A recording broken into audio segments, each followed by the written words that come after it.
Singil na Meralco ngayong buwan, tataas ng 2 sentimo kada kilowatt hour. Katumbas yan ng 5 pisong dagdag sa bill kung nasa 200 kilowatt hours ang konsumo. Paliwanag ng Meralco, kahit bumaba ang generation charge, tumaas naman ang halos 40 centavos kada kilowatt hour ang transmission charge ng NGCP. Kontrata para sa pagsapribado ng Ninoy Aquino International Airport nakatakda ng pirmahan sa March 18.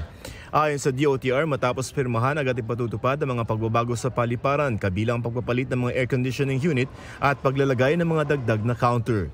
Joseph Morong, nagbabalita para sa GMA Integrated News. Mga kapuso, alamin ang State of the Nation. Mag-subscribe sa GMA Integrated News sa YouTube. Sa ating mga kapuso abroad, samahan niyo kami sa GMA Pinoy TV at sa www.gmanews.tv.